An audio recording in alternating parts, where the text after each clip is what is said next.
What did I think of the story originally? I thought, that's a bit misogynistic.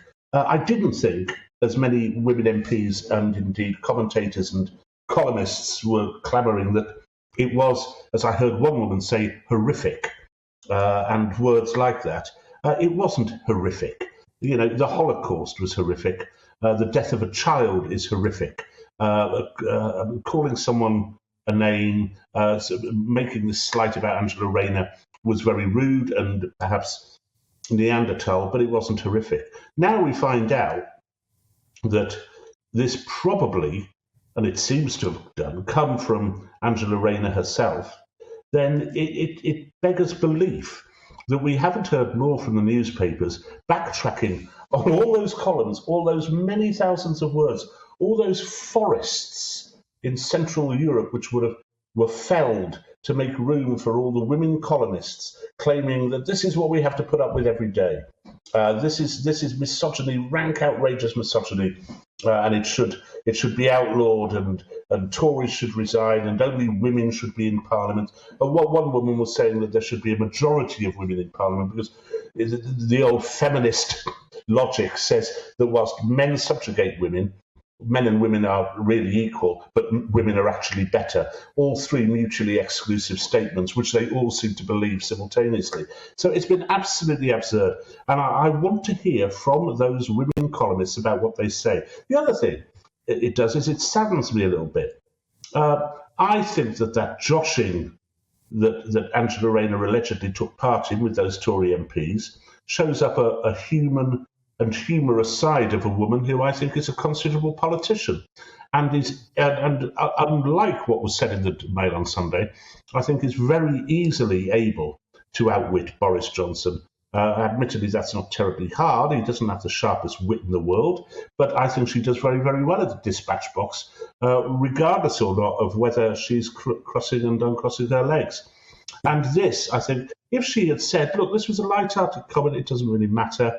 Men and women are different.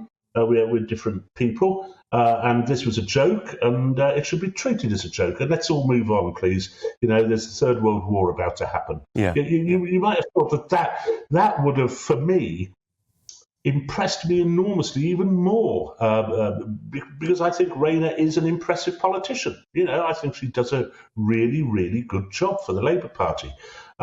So I think it's depressing on the count of hypocrisy. But the real people I want to hear is all those columnists and commentators who reached for the most outrageous adjectives that they could find in order to condemn what was a joke, and a joke instigated by the woman who was supposedly the butt of it. Rod, I'm going to bring in Ellen Wheeler in just a second, but do you think once that juggernaut had started, whether it was in any way possible for Angela Rayner to get off the train? If she'd said right at the beginning, actually, look, it was jocular, I was having a fag at a chat, it was a joke, it came from me, they would have nipped the whole thing in the bud right from the beginning. Yeah.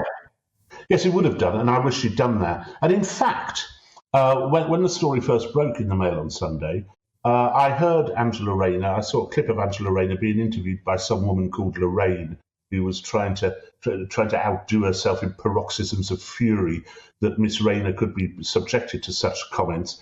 But Angela Rayner was actually rather circumspect and didn't start claiming this is outrageous, and I wonder if, at the back of her mind was, actually, I said this right at the beginning. I wouldn't, wave these adjectives around for too long because I was behind it.